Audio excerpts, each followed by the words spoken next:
시장 상황이 말이 아닙니다. 계속해서 하락세를 나타내고 있고 코스피 같은 경우에는 오늘 장 초반에 1,900선마저 좀 깨지는 모습이었는데요. 과연 현재 상황 어떻게 점검을 하고 과연 어디서 다시 한번 투자 아이디어와 전략을 얻을 수 있을지 전문가와 함께 이야기 나눠보도록 하겠습니다. 현재 유안타증권 설릉역 지점에 박진희 부장 전화 연결돼 있습니다.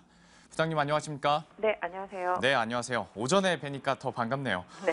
네, 그런데 참 시장 보면 전혀 반갑지가 않습니다. 아무래도 우리 시장도 G2발 악재 때문에 하락한다고 얘기를 많이 하는데 그렇다면 그 뉴욕 증시부터 다시 한번 좀 정리를 해주시겠어요?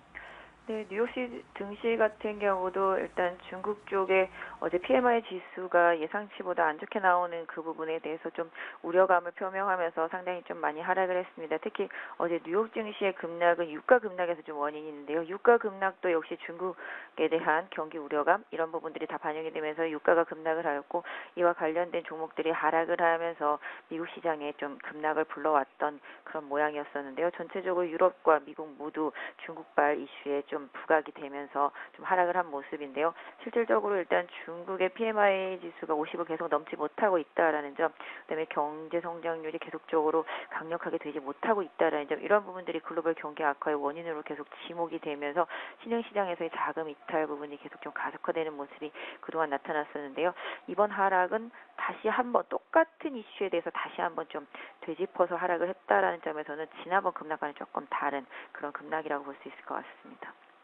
참 미국 같은 경우에도 중국의 그림자에서 벗어나질 못하고 있는데 우리 시장도 만만치가 않은 것 같습니다. 그리고 제 기억으로도 어제 오후에 또 부장님과 통화를 하면서 좀 1,900선을 지지하는 그 여부 확인을 해야 된다고 말씀을 해주셨는데 오늘 아침에 1,900선 깨지면서 또 출발을 했습니다. 지금은 다행히 좀 낙폭을 축소하긴 했습니다만은 과연 우리 시장에 대해서는 그러면 좀 어떻게 보고 계세요? 네, 우리 시장 지난번 1800선까지 급락 이후에 어느 정도 종목들이 하방 경직을 좀 보여주고 있는 모습이 나타나고 있습니다. 외국인들 같은 경우 오늘 선물 시장에서 계속 매수를 해주고 있는 모습이고요. 코스닥에서는 아까보다는 좀 매수폭이 줄긴 했습니다만 매수를 좀 유지해주고 있습니다. 장 초반 코스피는 매수를 하다가 지금 매도로 전환된 상태인데요. 그럼에도 불구하고 연기금이 계속적으로 좀 방어에 나선 모습 보실 수가 있겠고요. 오늘 프로그램 매수 유입 중에 있습니다. 전반적으로 우리 시장 같은 경우 아까 말씀드린 대로 1800선에 대한 지지력에 대한 기대감이 계속 있는 상태에서 종목들의 하방 경직도 어느 정도 좀 커지고 있습니다. 지금 전체적으로 환율이 좀 급등하면서 자동차 섹터가 계속 강세의 모습을 보이고 있고 반면에 지금 제약 바이오 섹터 쪽에 좀 약세를 보이는 흐름이 좀 나타나고 있습니다만은 상대적으로 중국과 관련이 깊다라고 시장에서 알려지는 화장품 섹터주들이 지금은 조금 약세를 보이고 있습니다만 장 초반부터 계속 좀 강세를 보여왔고요. 상대적으로 하락폭이 덜하다라는 점에서 봤을 때는 일단은 종목들은 최근의 급락에서는 어느 정도 좀 벗어나는 모습이 좀 나타나지 않을까 생각이 되고 있고요. 그런 모습으로 인해서 지난번 저점을 다시 이탈하지 않는 선에서의 적절한 조정은 또 한 번의 기회가 될 수도 있겠지만 일단은 중국으로 인해서 생긴 리스크에 대해서 시장이 좀 반응은 하고 있다. 하지만 그 지난번과 같은 그런 과한 반응은 어느 정도 좀 자제가 되고 있으면서 다른 섹터 쪽, 개별주 섹터죠. 사물 인터넷이라든지 보안 쪽 이런 쪽에서의 좀 강세가 나타나고 있다는 점이 좀 시장의 특징인데요. 일단 지수보다는 일단 좀 종목별 흐름 쪽에 지난번 1800까지 급락했을 때는 지수에 좀 더 집중을 했어야 되지만 지금은 지수보다는 좀 종목에 좀 더 집중하시는 전략이 우리 시장에서는 좀 더 맞지 않을까 싶습니다. 참 어찌 보면 그나마 다행이라고도 할 수 있을 것 같은데 그래도 씁쓸한 건 마찬가지인 것 같고 역시 말씀해 주신 것처럼 그렇다면 이제 개별 종목들을 좀 봐야 될 것 같은데요. 언급을 방금 해 주셨습니다만 자동차 업종 같은 경우에 오늘 그래도 강세를 기록하고 있습니다. 어제도 장 마감 이후에 8월 자동차 판매량도 좀 호조세를 나타낸 것으로 나타나는데 과연 이제 자동차 섹터다 보니까요. 앞으로 전망이나 전략은 어떻게 보고 계신지도 궁금하네요. 네, 일단 하반기에 그나마 대형주, 지수 관련 대형주 섹터에서 그나마 힘이 있는 섹터로 시장에서 판단하고 있는 섹터도 자동차 부품주 섹터입니다. 저희 오장에서도 계속 자동차 부품주 섹터를 많이 한번 강조해 드렸었는데요. 상대적으로 지금 지수 하락에 있어서 견조한 흐름 보여주고 있습니다. 미국 시장도 일단 자동차 매출에 대해서는 계속적으로 긍정적인 이슈들이 나와주고 있고요. 실제적으로 유가 하락이 그동안 전기차보다는 자동차에서 어느 정도 배제됐던 부분들이 다시 또 자동차 쪽으로 좀 돌아오는 모습 모습들이 나타나고 있고요.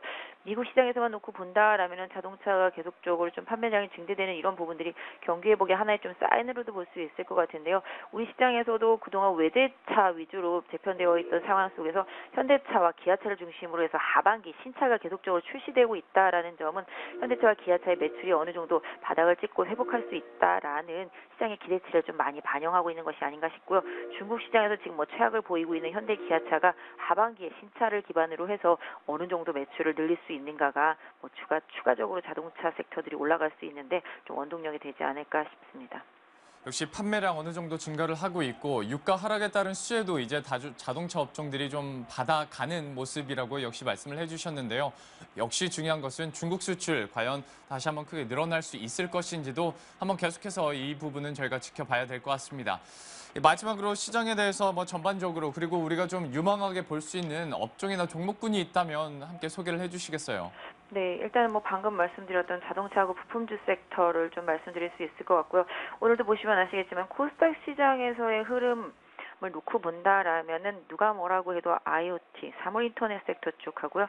무선 충전 쪽, 그다음에 보안 쪽이라고 보시면 되겠습니다. 뭐 오늘도 뭐 아모텍이라든지 그다음에 한솔 테크닉스 뭐 이런 종목들 좀 많이 올라왔었죠. 그다음에 뭐 최근에 뭐 IoT 쪽에서는 상당히 좀 강한 흐름이 좀 많이 나타났었는데요.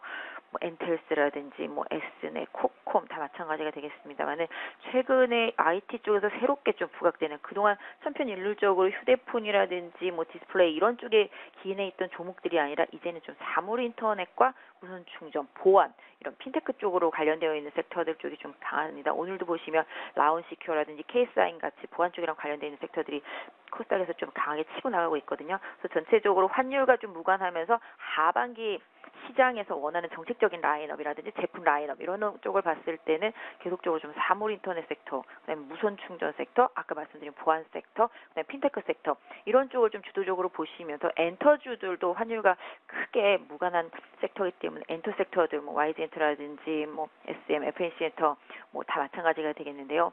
전체적으로 음원 관련주도 되게 그렇게 마찬가지겠죠. 그래서 전체적으로 지금 시장이 강하게 다시 1950선을 넘어서면서 시장이 좀 복귀하는 흐름이 나타나기 전까지는 지금의 개별주 장세는 조금 더 이어질 수 있기 때문에 이런 종목들을 단기간에는 계속 좀 보시면서 하반기 정책을 계속적으로 좀 따라가신 것이 좋을 것 같고요. 거래소 쪽에서 놓고 본다면 중기적인 전략에서는 경기와 민감하면서 환율 때문에 수혜를 더 받을 수 있는 섹터들이 되겠죠.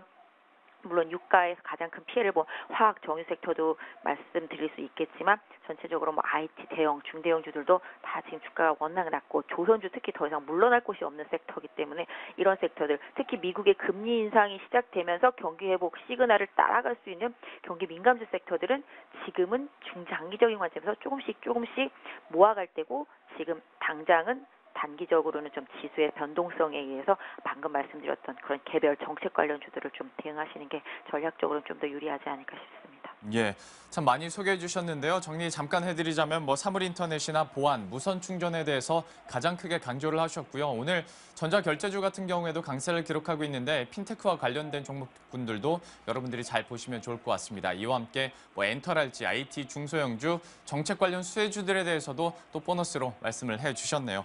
지금까지 유한타증권 설릉역지점의 박진희 부장과 함께 전략 세워봤습니다. 오늘 말씀 고맙습니다. 네, 감사합니다. 네.